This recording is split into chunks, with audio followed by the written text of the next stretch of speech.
वालेकुम कैप्रिकॉर्नियंस, मैं Haris अज़मी professional astrologer आपकी खिदमत में हाजिर हूँ इस हफ्ते की एस्ट्रोलॉजिकल कैलकुलेशंस लेकर। 21 नवंबर से शुरू होने वाला हफ्ता 3 मेजर चेंजेस के साथ आपके सामने आएगा।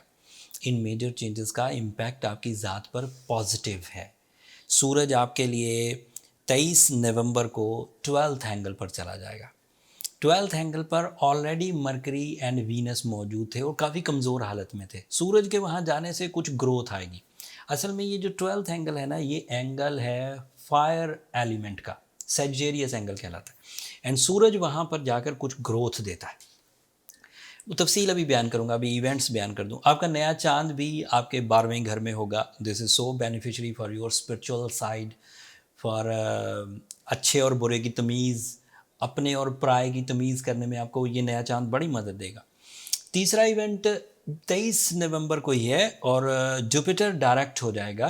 There is a planet of some enhancement, planet of knowledge, planet of favours, planet of smooth and silky path. ये भी आपके थर्ड एंगल पर काफ़ी प्रोडक्टिव रहेगा। एंड आपका रूलिंग प्लैनेट सैटर्न, ये तो 20 अक्टूबर से ही आपके लिए फेवरेबल हो चुका है। यहाँ अगर ये एक सादा लफ्ज़ों में बोला जाए तो आउट ऑफ 7 प्लैनेट्स, ज़्यादातर प्लैनेट 6 प्लैनेट्स आपके लिए फेवरेबल ही हैं। थोड़ा ये ज़्यादा, लेकिन बहरहाल अच्छे ही चल रहे हैं। वन बाई वन अब सब तफसील बयान करता हूँ। जो एक प्लैनेट आपकी मुखालफत में है वो आपकी हेल्थ थ्रेट्स की वजह बनेगा। मार्स रेट्रोग्रेड है और वो है भी आपके 6th एंगल पर रेट्रोग्रेड।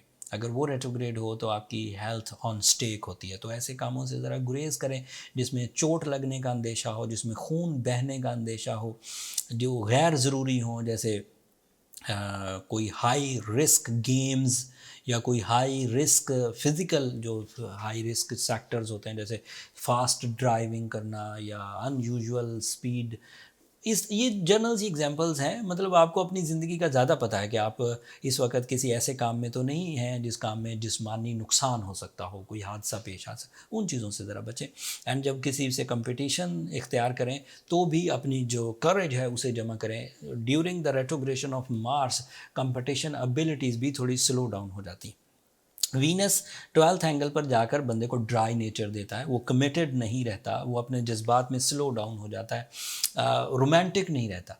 मरकरी अगर 12th एंगल पर हो तो उसकी वजह से बंदा डिसाइसिव नहीं होता, उसको चीज़ें समझ आने में प्रॉब्लम होती हैं, चीज़ों को याद रखने में प्रॉब्लम होती है। अब ये दोनों 12th एंगल पर थे, दोनों कमज़ोर थे, लेकिन जैसे ही सूरज 23 ऑफ नवंबर को इन्हें जाकर ज्वाइन करेगा तो इन दोनों की परफॉर्मेंसेस पॉजिटिव होंगी। You are again romantic, you are again वो क्या कह सकते हैं, deep thinker and positive thinking करेंगे, कम्युनिकेट अच्छा करेंगे। तो वो ये सूरज का वहाँ अपीयर होना एक तो साजिशों को ख़त्म करेगा, आपके अंदर की बुरी आदतों को कंट्रोल करने में मदद देगा, आपके जो इमोशन बाउंड्री लेस हो रहे हैं उन्हें बाउंड्री फुल करेगा, आपके अंदर जो नॉन डिसाइसिव बिहेवियर डेवलप हो रहा था वो डिसाइसिव बिहेवियर, नज़्म ज़ब्त, रूहानियत का जज्बा, अच्छे और बुरे की तमीज़, ये सब आपको सूरज, मरकरी और वीनस की सपोर्ट से 23 ऑफ नवंबर को मिलना शुरू हो जाएगा। और इसमें एक और जो पॉजिटिव सोने पे सुहागा होगा, नया चांद आपकी रूहानी जज्बात को बढ़ाएगा।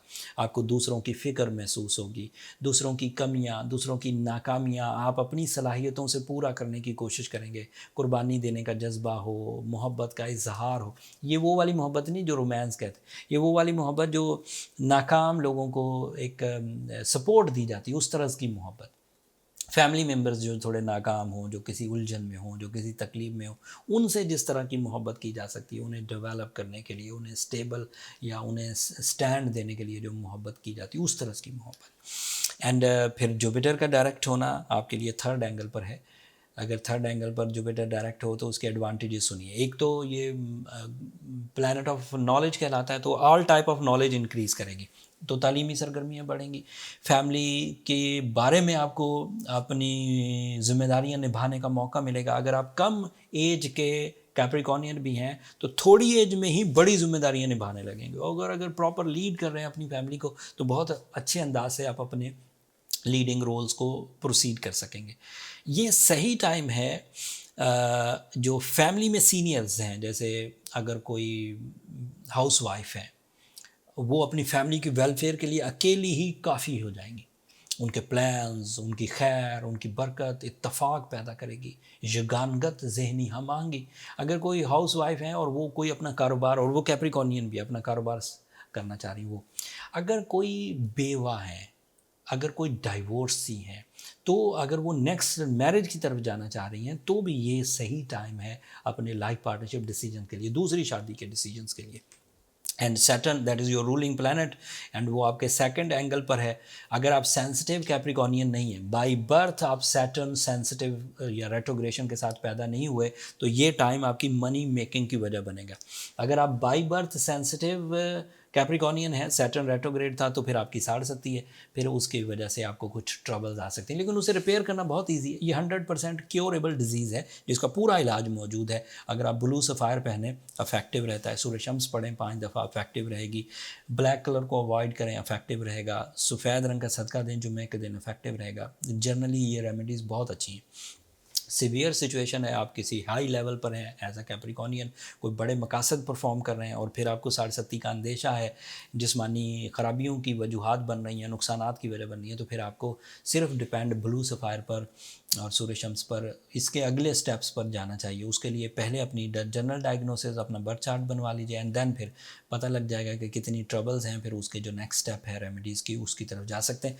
जनरल कैलकुलेशंस के लिए नंबर नीचे चलता रहता है, आप इन पर रब्ता करके अपने लिए टाइम ले सकते हैं कैप्रिकॉर्नियन, बट वो फ्री फोरम नहीं है। होपफुली आप इस बात को अब अंडरस्टैंड करेंगे। पिछले कई महीनों से मैं आपके गोश गुजार कर रहा हूँ, लेकिन उसके बावजूद मेरे स्टाफ को लोग तंग करते हैं, उन्हें लगता है कि शायद ये journal question and answer forum है। वो प्रोफेशनलिज्म है। जर्नल चीज़ें जो थी वो मैंने आपकी खिदमत में पेश कर दी। अब अगले हफ्ते मज़ीद एस्ट्रोलॉजिकल चेंजेस आएंगी कैप्रिकॉर्नियंस।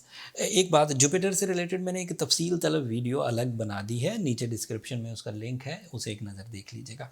अपनी दुआओं में मुझे और मेरी टीम को याद रखिएगा। चैनल को सब्सक्राइब करना मत भूलिएगा कैप्रिकॉर्नियंस। आप लोगों की सब्सक्रिप्शन हमारी हौसला अफजाई की वजह बनती है। अगले हफ्ते तक के लिए इजाज़त दीजिए।